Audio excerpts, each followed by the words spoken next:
Hello, everyone. Welcome to the Newsbrowse News broadcast. China Daily reports that U.S.-Israeli airstrikes targeted multiple sites across central and southwestern Iran on Friday.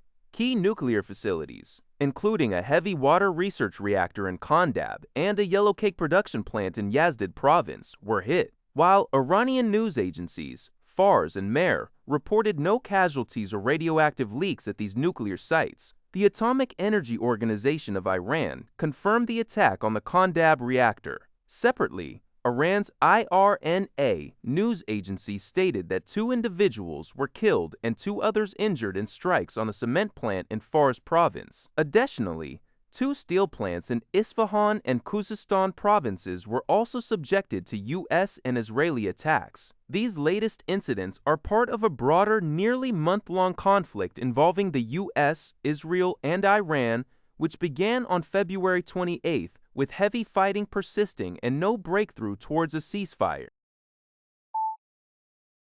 UPI reports that Uruguayan Minister of Economy and Finance, Gabriel Adon, has revealed the United States is exerting unimaginable and unsustainable pressure on his country to sever its extensive trade relationship with China.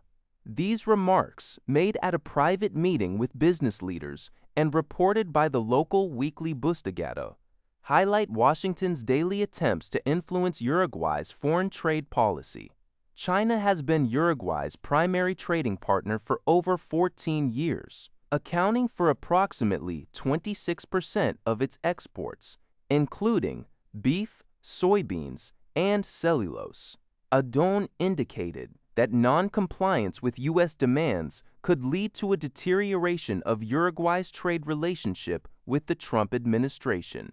He acknowledged the government's limited flexibility due to fiscal challenges and internal political divisions, while maintaining an optimistic outlook on Uruguay's institutional and economic resilience amidst global trade tensions.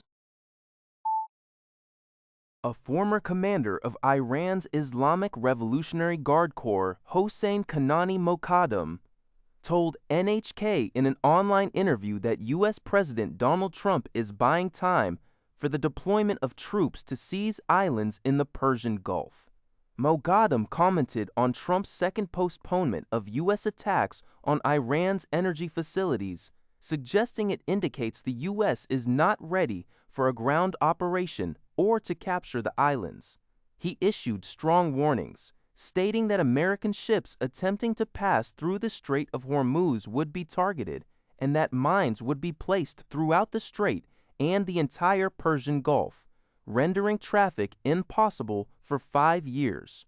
Mokaddam also asserted that if the U.S. aims to force Iran's surrender through economic pressure and sanctions, Tehran must retaliate economically. He suggested that Iran-backed Hussein rebels in Yemen could block the Bab el-Mandeb Strait. Regarding Japan, Mokaddam acknowledged its apparent neutrality, but cautioned that Tokyo's interests would be at risk if it sided with the U.S. and Israel. He stressed that Iran would continue all-out resistance as 1 month marks since U.S. and Israeli strikes against Iran. According to The Week, Prime Minister Narendra Modi recently convened a virtual meeting with chief ministers and lieutenant governors across India to assess the nation's readiness amidst the month-long conflict between Iran and U.S.-Israel forces in West Asia. PM Modi emphasized the critical need for vigilance, preparedness, and coordinated action at every stage of the crisis, receiving inputs from state leaders. He called for a unified Team India approach, drawing parallels to the country's collective response during the COVID-19 pandemic to address the evolving situation. Key discussions included maintaining economic and trade stability, ensuring energy security, and insulating supply chains from disruptions, all overseen by an inter-ministerial group operational since March 3. The meeting also addressed the LPG crisis, with plans to reduce excise duty on fuels and increase commercial LPG allocation from 50% to 70% of pre-crisis levels. This comes as Iran's Islamic Revolutionary Guard Corps, IRGC, declared the closure of the Hormuz Strait to ships linked to the U.S. and its allies, even turning back Chinese-flagged vessels, despite China and India typically being granted safe passage. The Ministry of External Affairs also advised citizens against misinformation. In Cernay-la-Ville, France, the group of 7 foreign ministers met, and on Friday they agreed to cooperate towards an early resolution of the situation involving Iran, which is currently in conflict with the United States and Israel. They emphasized the importance of maintaining close communication on this matter.